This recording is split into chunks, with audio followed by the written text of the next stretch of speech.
down to the bottom of the garden because we've got a fantastic bush of damsons.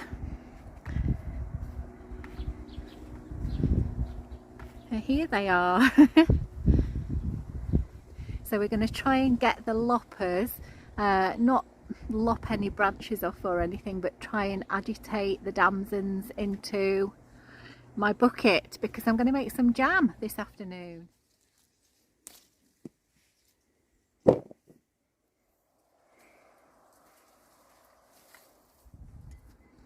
So I should have around about a kilo there, and it'll make about 6 pots of jam.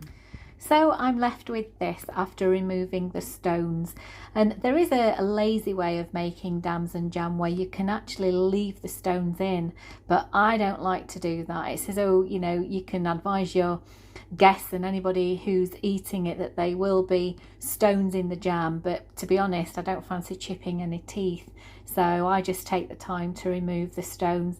And yeah, you are going to lose some of the flesh from the damson, but it's what I prefer to do. So I'm left with this, and I'm hoping that there's going to be a kilo there. I need a kilo to make this damson jam recipe. So what I'm going to do now is actually wash this, and then I'm going to weigh it. So what a good guess, I'm 32 grams off a kilo. I can work with that, really happy with my guesstimate of damson. So I've got my preserving pan, given it a good clean and a dry, and I've put the kilo of damsons in there with 400 ml of filtered water. So what I'm going to do now is going to bring it to the boil, then take it off the heat and put in the sugar. So all the juices and it's coming out of the damsons and they're cooking down nicely. The smell is absolutely wonderful. So I could bathe in that. It's lovely. So I'm going to put these jam jars in the oven so they will be cleansed and sterilised, and the lids are these, which these are quite good. I bought all these second hand. I got about 12 of these beautiful thick glass jam jars with the lids from a car boot sale, and I think I only paid £1 for each one. So these will last for many years to come, and what I will do, I'll pop a wax seal underneath these sealable lids just to keep everything nice and sterile.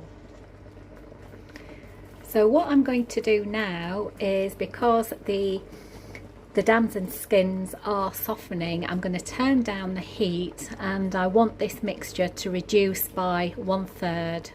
So this lovely damson mixture is reduced now by 1/3, and you can see it's all the skins have softened. So I'm going to add now, and I take it off the gas and add 1.2 kilograms of organic sugar, and I like to buy this. We don't have sugar all that much. I only use it really for preserving. I buy this organic golden granulated by Billington. As I said, we don't have much in the way of non-organic produce. Even the damsons here, they're organic straight from the tree and they haven't been sprayed. So I'm going to take it off the gas and add the sugar, let it dissolve, and then I'm going to pop it back on the gas, let it reach the boiling point and test the setting point. And to test the setting point, to see if it's going to set once it reaches the jars, you need to put a saucer in the freezer and a little bit of jam, and I'll show you what we do when we get to that stage.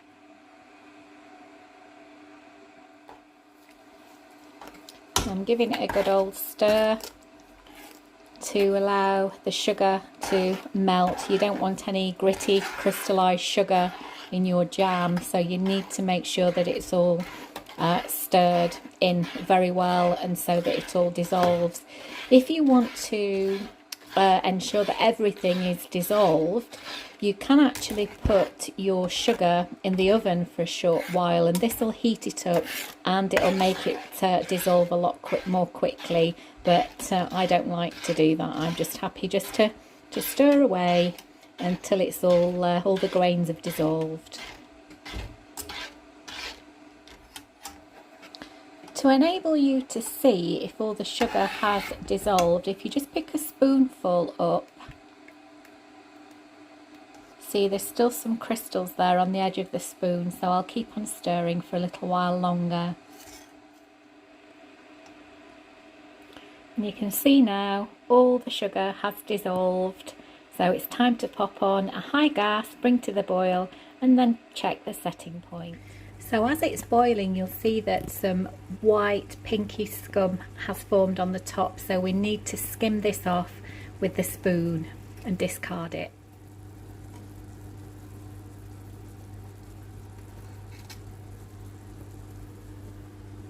So on the right hand side is the scum that I've skimmed off from the top of the jam, and I'm now going to test the setting point. So the jam is boiling away really quite nicely, but I need to know whether it's going to set when I put it into jars. So the easiest way is to pop a tea plate in the freezer at the start of your jam making session, and then when you're ready to test the setting point, if you take it out, and it should crinkle. This is not ready yet. You can see it's not crinkling. So I'll test in another few minutes. So it's reached setting point, and I've made 3 huge jars and 1 little one here, which will be equivalent to half a dozen regular sized jars of jam. So I'm just going to put the wax seals on and then pop the lids on and put them straight into the fridge.